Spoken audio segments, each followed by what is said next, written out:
एक बार अपनी कहानी को पूरी पढ़े अपने आप को रोक नहीं पाएँगे आँखों में आँसू आने से। अब बात मान-सम्मान और अहम में फँस गई जिन्होंने अपनी ज़िंदगी का फैसला करना था वो अन्य लोगों के अभिमान में उलझ कर रह गए। अभिनव ने पहल की थी लेकिन सात्यहीन होकर उसने भी घुटने टेक दिए। रुचिका शायद इतनी निराश हो चुकी थी कि अब ससुराल में उसे कोई उम्मीद की किरण नहीं दिख रही थी। यह अदालत इस तलाक को मंजूर करती है। जज साहब की इस घोषणा ने कोर्ट में खड़े अभिनव और रुचिका के चेहरों की चमक धूलित कर दी। दोनों की जिंदगी का फैसला हो चुका था। दोनों अब विवाह बंधन से मुक्त थे, लेकिन यह उनकी खुशी का कारण था या दुख का कहना मुश्किल था। उनके रिश्तेदार और एडवोकेट प्रचंड मुद्रा में विजयी मुस्कान के साथ कोर्ट परिसर से बाहर आ गए। अभिनव का दिल टूट चुका था। भारी कदमों से चलता हुआ वह बाहर कॉफी हाउस में जा बैठा। रुचिका भी स्कूटी पर सवार होकर जाने लगी। उसका चेहरा भावहीन था जिसे पढ़ने में वह असफल रहा। जीवन के ऐसे क्षण बहुत विचित्र होते हैं जब हार जीत को समझना ही कठिन हो जाता है। दोनों परिवारों के रिश्तेदार जा चुके थे। दोनों एडवोकेट जो कोर्ट में एक दूसरे से बेइंतहा झगड़ रहे थे, अब एक दूसरे का हाथ पकड़े प्रेम से चाय पी रहे थे। किन की जिंदगी टूटी, किन की सपने बिखरे, किसी को इससे कोई मतलब नहीं था। सभी रिश्तेदार और परिजन अपनी आन शान पर आई तोहमत को तलाक रूपी परिणाम में बदलकर अब रुखसत हो चुके थे। अब उनकी दखलंदाजी की कोई और संभावना नहीं बची थी। रुचिका अब उसके सामने से गुजर रही थी। एक नजर उसके अभिनव को देखा, दोनों ठिठके भी, लेकिन शायद अहं की दीवारें भावनाओं से ज्यादा मजबूत थी। वह स्पीड बढ़ाकर निकल गई। उसका आक्रोश शायद स्कूटी की स्पीड पर निकल रहा था। तभी तेज कर्कश आवाज गूंजी और अभिनव ने रुचिका की स्कूटी को सामने से आती कार से टकराते देखा। वह दौड़ पड़ा। रुचिका सड़क पर बेसुध पड़ी थी।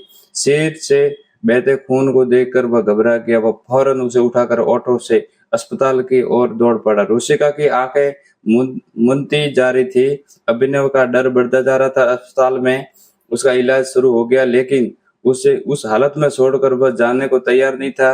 नियति से के खेल भी कितने अजीब होते हैं। इंसान जब करीब हो तो दूर हो जाते हैं और दूर रहने पर मुहर लग जाए तो नजदीक आना संयोग बन जाता है। ज्यादा दुखद पहलू तो यह था कि एक्सीडेंट की खबर उनके भाई भाभी को मिल चुकी थी, लेकिन अभी तक दोनों का अस्पताल में आगमन नहीं हो पाया था। खून के रिश्ते अक्सर विपरीत अनुभव देते हैं। रुचिका के माता पिता तो थे नहीं, बस भाई और भाभी थे। भाभी सुप्रीम कोर्ट के एडवोकेट से कम नहीं थी। दूसरे रुचिका के बड़े जीजा भी कुछ ज्यादा भी समझदार थे। हकीकत यह भी कि पीहर में उन दोनों की ही चलती थी जिनकी सोच में भावनाओं से ज्यादा जोड़ तोड़ के कारनामे छुपे थे।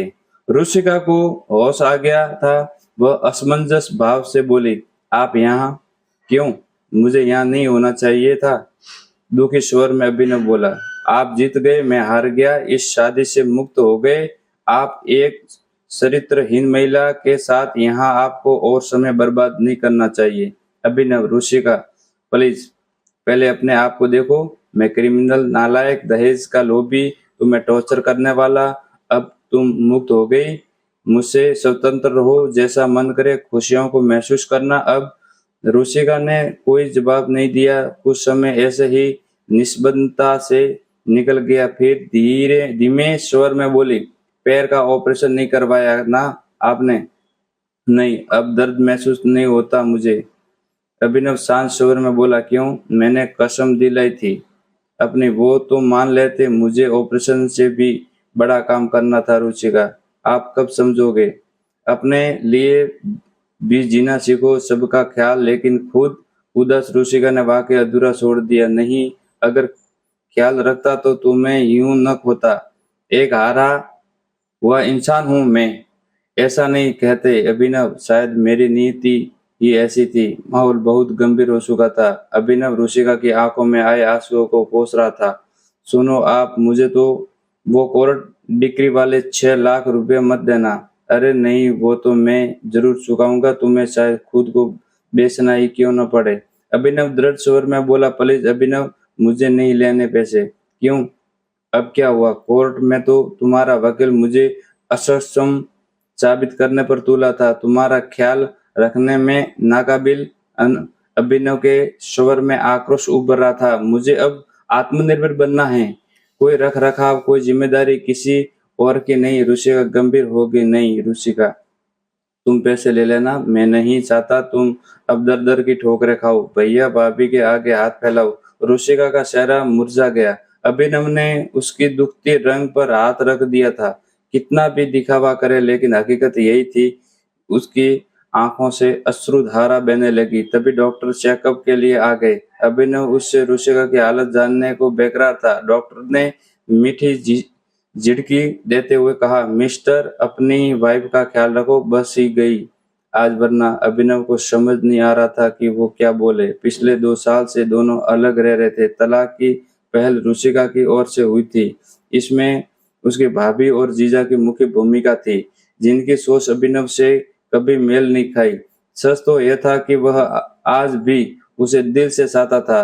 तलाक को रोकने के लिए उसने कई प्रयास भी किए, लेकिन बातचीत या संपर्क स्थापित ही नहीं हो पाया। कोर्ट में भी दोनों बोलते हुए, लेकिन भाभी दीवार की तरह हमेशा बीच में खड़ी मिली। डॉक्टर जा चुके थे। रुचिका फिर से बोलने लगी, आप घर जाइए प्लीज। आपकी मम्मी खुशखबरी सुनने को तड़प रही होगी। तुम्हें इस हाल में छोड़कर कैसे जा सकता हूँ? दुखी मन से अभिनव बोला। अरे, अब हमारा रिश्ता ही क्या रह गया है? एक मोहर ने तुम्हें आजाद कर दिया है। तुम मुझे ही दोष क्यों दे रही हो? तलाक के पेपर्स तो तुम्हें भेजे थे। चलो छोड़ो, अब सब बदल गया है। अलग रास्ते नहीं जिंदगी, इसलिए फॉर्मेलिटी छोड़ो। रुचिका की हंसी के पीछे का दर्द साफ झलक रहा था। एक बात पूछूं, क्या तुम्हें सच में लगता है कि मेरे किसी और से प्रेम संबंध थे? अभिनव ने उदास स्वर में पूछा। नहीं, मैं जानता हूँ आप ऐसी नहीं हो। तो फिर तुमने कोर्ट में मेरे लिए ऐसी बात क्यों कही? इसलिए ताकि आप मुझसे पीछा छुड़ा सको। आपके घर वाले तो यही चाहते थे कि मैं आपकी जिंदगी से दूर हो जाऊं। अभिनव कुछ और बोल पाता उससे पहले ही रुचिका के भाई भाभी दंदनाते हुए आ पहुंचे। भाई अभिनव पर गरजते बोला, मिस्टर, अब क्या जान लेकर ही मानोगे मेरी बहन की? अभिनव खून का घूंट पीकर रह गया। वहां हंगामा खड़ा करना व्यर्थ था। भाई रुचिका को समझा रहा था कि सब अभिनव का ही किया धरा है। वो बदला लेने के लिए उनकी जान तक ले सकता है। रुचिका अब और चुप नहीं रह सके। प्लीज मुझे अकेला छोड़ दो, मैं अब जीना नहीं चाहती। अभिनव का वहां रहना अब और संभव नहीं था। घर पहुंचते ही उसे एक और झटका लगा। ड्राइंग रूम में बहनोई वगैरह सब जीत का जश्न मना रहे थे। टेबल पर मिठाई सजी थी। मानव मन ही ऐसी विचित्रता पर उसे कोफ्त होने लगी। क्या इंसान इतना असंवेदनशील हो सकता है? व्यक्ति व्यथित मन से वह अभी भी अपनी जीत हार को समझने में लगा था। रात में 9 बजे थे। बिस्तर पर पड़ा अभिनव करवटें बदल रहा था। उसे आज जीवन का कड़वा सच महसूस हो रहा था। रिश्ते की अहमियत तभी समझ आती है जब सब कुछ ध्वस्त हो जाता है। रुचिका 2 साल पहले घर छोड़कर जा चुकी थी, पर एक उम्मीद थी कि वो वापस जरूर आएगी। लेकिन आज कोर्ट की मोहर ने वो उम्मीद भी खत्म कर दी। उसकी आंखें नम हो गई। अलमारी में आज भी रुचिका की कुछ साड़ियां, कपड़े रखे थे, जिन्हें अभिनव ने स्मृतियों की धरोहर समझकर सहेज रखा था। रुचिका का अक्स अब जहन से हटने को तैयार नहीं था। भले ही वह कड़वा बोलती थी, लेकिन उसकी हर जरूरत को बिना कहे समझ से पहले समझ लेना उसकी खूबी थी। नींद कोसों दूर थी। उसे 20-5 वर्षों का घटनाक्रम याद आने लगा। बिना माँ बाप की रुचिका का रिश्ता आते ही घर में भूसा लाया था, लेकिन उसकी फोटोज ने अभिनव का दिल जीत लिया था। सुंदर, सुशील और जमाने की सताई सी दबी छुपी छवि को अभिनव ने आंखों ही आंखों में पढ़ लिया था। जब वह उसे देखने गया, तब गंभीर मूर्त की तरह बैठी रुचिका की आंखों ने बहुत कुछ बयां कर दिया था। उसमें अन्य लड़कियों जैसा उमंग और जोश नजर नहीं आया था। उसके एक कथन, आपको जीवन में मुझसे कभी कोई शिकायत नहीं मिलेगी, ने अभिनव का दिल जीत लिया था। इस एक पंक्ति ने ही शादी का फैसला कर लिया था। ससुराल में रुचिका ने अपने वायदे को पूरी तरह निभाया, लेकिन शायद परिस्थितियों के साथ वह समायोजन नहीं कर पाई। अम्मा गाहें बगाएं उसे कोसने से बाज न आती। फिर जब छोटी बहू अमीर घराने से आ गई तो रुचिका का जीवन और कठिन हो गया। अभिनव के पास कोई स्थायी रोजगार नहीं था, जबकि छोटा भाई सीए बन चुका था। भाई की बड़ी आमदनी ने अभिनव को बड़े से छोटा बना दिया और रुचिका को और ज्यादा महत्वहीन व टूटती चली गई। 3 साल ऐसे ही किचकिच में बीत गए और एक दिन अभिनव की अनुपस्थिति में उसका भाई और जीजा उसे पियर छोड़ गए। अब बात मान सम्मान और अहम में फंस गई। जिन्हें अपने जीवन का फैसला करना था वो अन्य लोगों के अभिमान में उलझ कर रह गए। अभिनव ने पहल की थी, लेकिन स्वार्थहीन होकर उसने भी घुटने टेक दिए थे। रुचिका शायद इतनी निराश हो चुकी थी कि अब ससुराल में उसे कोई उम्मीद की किरण नहीं दिख रही थी। अचानक मोबाइल की घंटी बजी। स्क्रीन पर रुचिका का नाम डिस्प्ले पर हुआ। अभिनव ने तपास से कॉल रिसीव किया। रुचिका भर्राई आवाज में बोल रही थी, भैया ने बहुत गलत कहा, आपके लिए उसकी मैं माफी मांगती हूँ। छोड़ो ये सब, कैसी तबीयत है अब? कौन है तुम्हारे पास अस्पताल में? अभिनव ने पूछा। कोई नहीं है, अकेली हो? खाना खाया या नहीं? नहीं, इच्छा नहीं खाने की। हद करती हो, रुको मैं आता हूँ। अरे नहीं, आप परेशान न हो, पागल हो? रात में तबीयत बिगड़ गई तो कुछ नहीं बिगड़ेगा। अभिनव, मौत मेरे नसीब में नहीं। प्लीज रुचिका, ऐसी बातें मत करो, मैं अभी भी तुमसे बहुत प्यार करता हूँ। अभिनव ने एक पल की भी देरी किए बिना अस्पताल का रुख किया। थोड़ी देर में वो रुचिका के सामने था। होटल से उसने खाना भी पैक करवा दिया था। रुचिका के चेहरे पर चमक साफ दिखाई दे रही थी। मुझे पता था आप जरूर आओगे, लो खाना खाओ। पहले कैसा हाल बना लिया है तुमने? अभिनव लाड में बोला। नहीं, हालत तो आपकी ज्यादा खराब है। दवा नहीं लेते आप? अरे दवा वगैरह सब लेता हूँ, पैसे भी है, अब 4 लाख जमा कर लिए हैं, वो तुम ले लेना। रुचिका उसे निहार रही थी। भारतीय पति पत्नी का संबंध सदैव अप्रचारित किस्म का होता है। जरूर के समय यह ज्यादा प्रगाढ़ साबित होता है। रुचिका हाथ धोना चाहती थी। अभिनव ने उसे सहारा देकर उठाया और वॉशरूम की ओर ले जाने लगा। कुछ देर बाद दोनों खाना खाने लगे। मनपसंद सब्जियां देकर रुचिका पूछ बैठी, आपको यह भी याद है मुझे क्या पसंद है?